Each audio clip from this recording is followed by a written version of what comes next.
Gold trusted gold buyers. మీరు తాకట్టు పెట్టిన బంగారాన్ని విడిపించి ఈ రోజు ఉన్న మార్కెట్ ధరకు కొనబడను. ఇది ముందు నుంచి ఫిల్మ్ బ్యాక్గ్రౌండ్ ఉన్న ఫ్యామిలీ. సో ఇక్కడ అన్ని బాధలు అన్ని ఇబ్బందులు పడ్డారు. సో దర్శకుడిగా కొన్ని హిట్స్ కొట్టారు, కొన్ని పరాజయాలైనాయి. నిర్మాతగా కూడా సేమ్ అంతే. బట్ ఇక్కడ ఏంటంటే కార్మికుల కష్టాలు తెలిసిన వ్యక్తిగా చాలా సమస్యలను పరిష్కరించారు. సో ఇక్కడ అన్ని కష్టాలు నష్టాలు అన్నీ చూశారు, అన్నీ దాటొచ్చారు. కాకపోతే ఇప్పుడు మీ ఏజ్ నాకు తెలిసి 77 అనుకుంటున్నాను. సో ఇంత ఏజ్ ఇంత ట్రావెల్ అయిన తర్వాత కూడా మీరు ఒక కంఫర్ట్ లైఫ్ని సెట్ చేసి పెట్టుకున్నారు. మిగతా ఇండస్ట్రీలో మిగతా ఆర్టిస్టులు అందరూ ఇలా ఎందుకు ప్లాన్ చేసుకోకపోతున్నారు? కెరీర్ చివరికి వచ్చేలేకే ఫైనాన్షియల్గా అంటే వాళ్ళ యాక్టర్స్గా వాళ్ళ పీక్స్లో ఉన్నప్పుడు మంచి రెమ్యూనరేషన్ తీసుకుంటున్నారు, మంచి లైఫ్ని లీడ్ చేస్తున్నారు. చివరికి వచ్చేలేకే ఒకరి మీద ఆధారపడే పరిస్థితి వచ్చేస్తుంది. సో ఎందుకు ఇలా జరుగుతుంది సార్? అంటే నా వరకు నేను వస్తే నేను ఫైనాన్షియల్గా పెద్ద మెస్సే నేను సార్. నాకు నా వైఫ్ పిల్లలు వాళ్ళు చేసిన జాగ్రత్తలు వాళ్ళు చేసిన కష్టాలు వల్ల ఇవాళ నేను కొద్దిగా గొప్ప కంఫర్టబుల్గా ఉన్నాను. చాలామందితో కంపేర్ చేస్తే అంటే ఐఎమ్ కంఫర్టబుల్ లేదని కాదు, కంపేర్ చేస్తే ఫినాన్షియల్గా ఐఎమ్ నథింగ్ సార్, కానీ I'm comfortable. So that credit goes to my family, not me. నేనేం చేయలేదు. నేను ఇప్పుడు అందుకే నెక్స్ట్ తరానికి నేను చెబుతాను, నువ్వు పని చేస్తున్నప్పుడు ఫ్యూచర్ని గురించి ఆలోచించుకో, వయసు అయిపోయినాక ఆలోచించుకో. పిల్లల మీద ఆధారపడలేం మనం. సో మన మీద మనం ఉంచుకోవాలంటే మనం జాగ్రత్త పడాలి, అది చాలా ఇంపార్టెంట్. ఇప్పుడు నాలాగా ఎవరో ఉండకూడదు అనేది నా పాయింట్.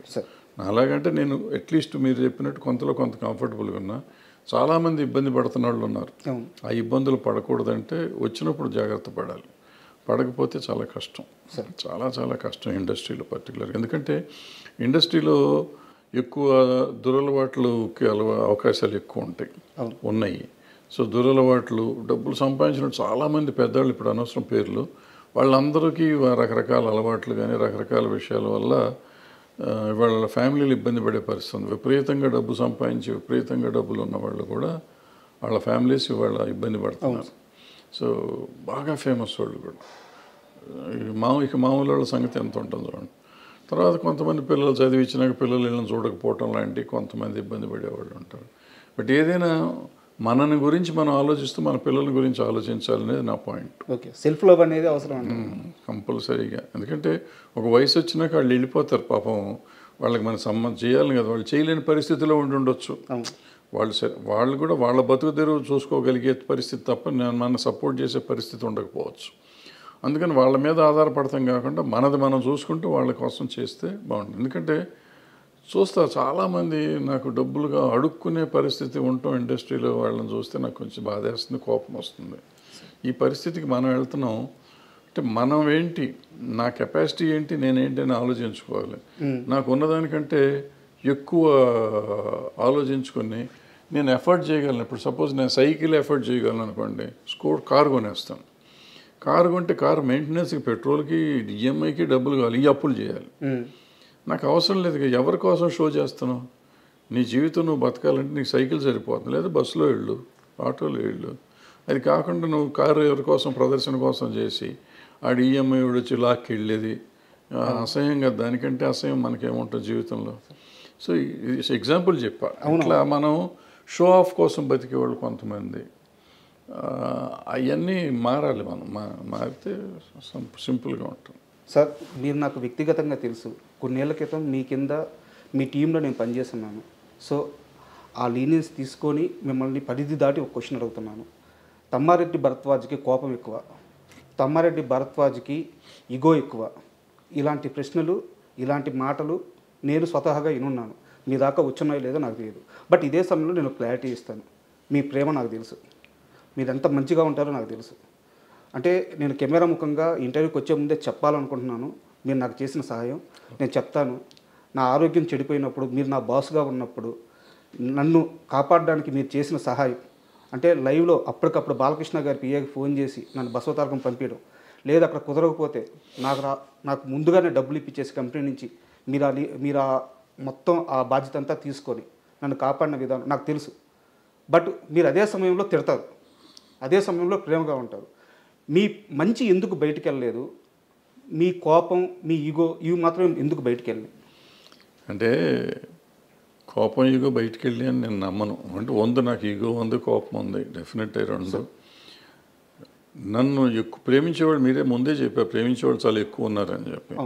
సో వాళ్ళ ముందు ఈగో ఇది అనుకున్న వాళ్ళు ఇప్పుడు తిట్టాను అనుకోండి. ఫర్ ఎగ్జాంపుల్ నేను మిమ్మల్ని తిట్టుంటాను 1-2 సార్లు. తిట్టిందే మీకు గుర్తుంటే అది మీ తప్పు, నా తప్పు కాదు కదా. ఏదో తప్పు చేస్తుంటే తిట్టుంటాను. నా దగ్గర ఇంకో లక్షణం ఉంది. తప్పు అని నేను తిట్టినాక నేను చేసిన తప్పని చెప్తే తర్వాత వెళ్ళి క్షమాపణ చెప్పిన రోజు చాలా ఉన్నాయి. మీరు తప్పు చేశారు అనుకుని మిమ్మల్ని తిట్టుండొచ్చు, బట్ అది నేను చేసింది తప్పు, మీ తప్పు కాదని నాకు అర్థమైన తర్వాత వెళ్ళి నేను చాలామందికి చెప్పాను నా తప్పు అని. సో అది ఉంది, ఇది ఉంది. ఆవేశంలో మనిషి అన్నాక ప్రతివాడికి ఉంటుంది. ఉప్పుగారం తిన్నా కోపములు వస్తూ ఉంటాయి. ఈగో అంటారా, ఏదో ఉంటుంది వయసులో ఉన్నది ఈగో. ఇప్పుడు అది ఈగోలు ఏమి ఉండవు. అది ఈగో అంటే ఈగో, అహంకారం అంటే అహంకారం, ఏదంటే అది. బట్ నాకు తెలిసి అంత అహంకారం కానీ అంత ఈగో కానీ నాకు లేవు. కొన్ని విషయాల్లో నేను చూపిస్తాను. అండ్ మనం ఇండస్ట్రీ గురించి మాట్లాడుకుందాం అనుకున్నాం కాబట్టి సార్ ఓపెన్గా అడుగుతున్నాను, ఫిష్ వెంకట్ని ఎందుకు సార్ ఇండస్ట్రీ అనాథగా వదిలేసింది? ఫిష్ వెంకట్ని ఇండస్ట్రీ అంటే ఎవరు అసలు? ఫస్ట్ మీరు అది చెప్పండి. డెఫినేషన్ ఆఫ్ ద ఇండస్ట్రీ ఎవరన్నా చెప్తే దాన్ని బట్టి నేను మాట్లాడతాను. డెఫినేషన్ ఆఫ్ ద ఇండస్ట్రీ తెలియకుండా ఎవరికాళ్ళు ఇండస్ట్రీ అని మాట్లాడతారు. ఎవరు ఇండస్ట్రీ? అది కూడా నా క్వశ్చనే సార్. అంటే ఫిలిం ఛాంబర్ ఇండస్ట్రీనా, నిర్మాత మండలి, ఆ ఫిలిం ఛాంబర్, లేకుంటే మా అసోసియేషన్ ఇండస్ట్రీనా? ఎవరు సార్ ఇండస్ట్రీ? ఎవరు ఇండస్ట్రీ కాదు. ఫిలిం ఛాంబర్ ఇండస్ట్రీ అంటే అసలు ఏం లేదయ్యా. ఇండస్ట్రీ అంటే ఏ ఇండస్ట్రీ అయినా ఉంది. ఇప్పుడు ఒక ఇదేమంటారు, వర్కరుకి ఏదో అయ్యి చచ్చిపోయాడు ఒక ఇండస్ట్రీలో. ఆ ఇండస్ట్రీ యాజమాన్యం ఏదో చేస్తుంది కదా. యాజమాన్యం అతనికి ఉంటే ఇన్సూరెన్స్ ఉంటే ఇన్సూరెన్స్ ఇస్తుంది, లేదంటే ఎక్స్గ్రేషియా ఉంటే ఇస్తుంది, లేదా ₹1,00,000 5,000 10,000 ఇస్తారు. ఇక్కడ ఇండస్ట్రీ ఆయన సంగతి మాట్లాడతలేను, నేనే అనుకుందాం కొంచెంసేపు. నేను ఎక్కడ పని చేశాను, వాడు నాకు బాస్. నేను ఎంతమంది దగ్గర పని చేస్తున్నాను. సో ఎవరు ఇప్పుడు నువ్వు చెప్పిన ఆయనకి నాకు సంబంధం లేదు. నేను ఇండస్ట్రీలో ఉన్నట్టే లెక్క. బట్ నాకేం సంబంధం? ఎవరు వచ్చి చేయాలి, ఎవరు వచ్చి ఎందుకు చేయాలి? ఇప్పుడు అందుకే ఇందాక చెప్పింది అదే, ఎవరి జాగ్రత్తలు వాళ్ళు ఉండాలని చెప్పింది అదే. సార్ ఇక్కడ నాది ఇంకో ప్రశ్న, మిమ్మల్ని మధ్యలో ఆపుతున్నందుకు క్షమించండి. అంటే నా ప్రశ్న ఏంటంటే, కోటా గారు చనిపోయినప్పుడు చాలామంది వచ్చారు సార్. అంటే నేను కోటా గారిని, ఫిష్ వెంకట్ గారిని ఒకే స్థాయి నేను చెప్పట్లేదు, ఒకే గట్టు నేను కట్టట్లేదు. ఆయన స్థాయి వేరు, అంటే ఆయన అచీవ్ చేసిన విజయాలు వేరు. బట్ ఏ ఇండస్ట్రీ వచ్చింది సార్ కోటా గారి దగ్గరికి? ఆ ఇండస్ట్రీ ఫిష్ వెంకట్ దగ్గరికి కనీసం పరామర్శకు కూడా ఎందుకు రాలేదు? అంటే కోటా గారు ఆ ఫ్యామిలీ పరామర్శ కాదు. మీరు అర్థం చేసుకోవాల్సిన విషయం ఏంటంటే, కోటా గారు చేసిన సినిమాలు కానీ, కోటా గారు చేసిన కంపెనీలు కానీ వేరు. ఫిష్ వెంకట్ గారు చేసిన సినిమాలు, ఫిష్ వెంకట్ గారు చేసిన కంపెనీలు వేరు.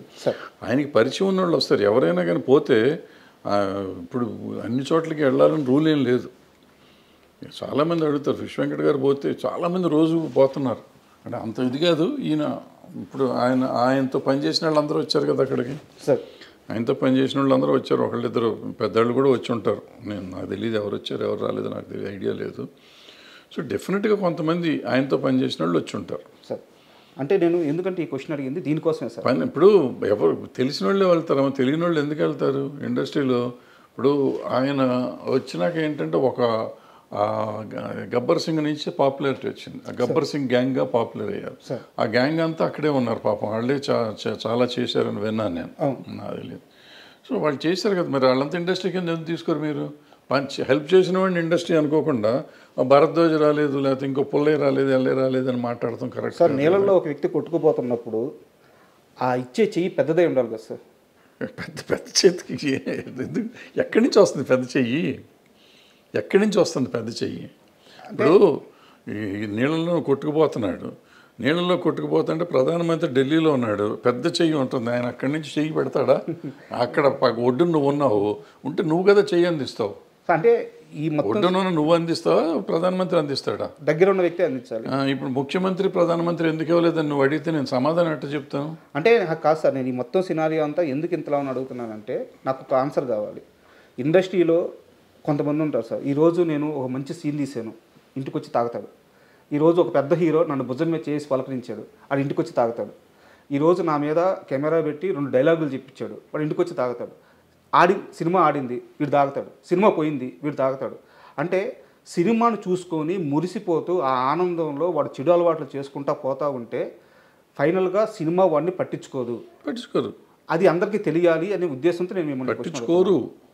పట్టించుకోండి. పైగా ఇండస్ట్రీ వాళ్ళు పట్టించుకుంటారనే తప్పు అసలు. సార్ నేను ఎంతమందితో పనిచేశాను. సార్ ఇప్పుడు కోటా గారు ఎగ్జాంపుల్ మీరు చెప్పారు కాబట్టి, కోటా గారు 700 సినిమాలు చేశారు, 750 సినిమాలు చేశారు, సార్ అన్ని భాషల్లో చేశారు, అందరు హీరోలతో చేశారు. చాలా 50, 40, 50 ఏళ్ళ ప్రయాణం ఆయన, సుదీర్ఘ ప్రయాణం. ఆ ప్రయాణంలో ఎంతో మందితో ఆయన అనుబంధం ఉంది ఆయనకి. అందుకని ఆయన దగ్గరికి వచ్చారు అందరూ. అంత పోటాడుకున్న వాళ్ళు ఉన్నారు, ఆయన కొట్టిన వాళ్ళు ఉన్నారు, తిట్టిన వాళ్ళు ఉన్నారు, ఆయన తిట్టిన వాళ్ళు ఉన్నారు, ఆయన కొట్టిన వాళ్ళు ఉన్నారు, రకరకాలు ఉన్నాయి. సో మంచి అనుబంధాలు, చెడు అనుబంధాలు, మంచి ఎక్స్పీరియన్స్, చెడు ఎక్స్పీరియన్స్ చాలా ఉంది ఆయన. అందుకని అందరూ ఆయన దగ్గరికి వెళ్ళారు. మీరు చెప్పిన ఫిష్ వెంకట్ గారి దగ్గరికి ఆయన చేసిన సినిమాలు పరిమితం, ఆయన చేసిన టెక్నీషియన్స్ పరిమితం, ఆయన చేసిన ప్రొడ్యూసర్లు పరిమితం, ఆయన చేసిన యాక్టర్లు పరిమితం. ఆ పెద్ద సినిమాలు 4-5 చేశారు. చేసినప్పుడు ఆ పెద్ద యాక్టర్లు మాత్రమే వాళ్ళు పెద్ద యాక్టర్లకి ఈయన చేసిన సినిమాల లెక్క ప్రకారం చాలా చిన్న యాక్టర్ ఈయన. ఈయన సమబుజ్జి యాక్టర్ కాదు, అంటే కోట శ్రీనివాసరావు గారు అంత పెద్ద యాక్టర్ కాదు. సో వీళ్ళు ఎంతవరకు వస్తారు అనేది నమ్మకం లేదు. బట్ కొంతమంది అతని మీద అభిమానం ఉన్నవాళ్ళు రావచ్చు. ఆయన పనిచేస్తున్నప్పుడు ఆ పలానా హీరో ఆయన అభినందించి ఉండొచ్చు. సినిమా యాక్టర్గా కాబట్టి కొంతమంది డెఫినెట్గా గుర్తుపెట్టుకుంటారు. మర్చిపోయి ఉంటారని నేను నమ్మను. కానీ వాళ్ళందరూ రావాలని ఎక్స్పెక్ట్ చేయటం మన తప్పు అంటాను నేను. మన తప్పు. వాళ్ళు వస్తారు. అది వాళ్ళ సంస్కారం. రావాలా వద్దనేది వాళ్ళ సంస్కారం, వాళ్ళ అవసరం కంటే సంస్కారం. ఇప్పుడు అక్కడ కోట శ్రీనివాసరావు గారి స్థాయి వేరు, ఈయన స్థాయి వేరు. సో ఈయన స్థాయికి వాళ్ళు రావాలా వద్దా అనేది వేరే సంగతి. రాకపోవటాన్ని పెద్ద మనం తప్పు పడతాం. నేనైతే తప్పు పడుతున్నాను.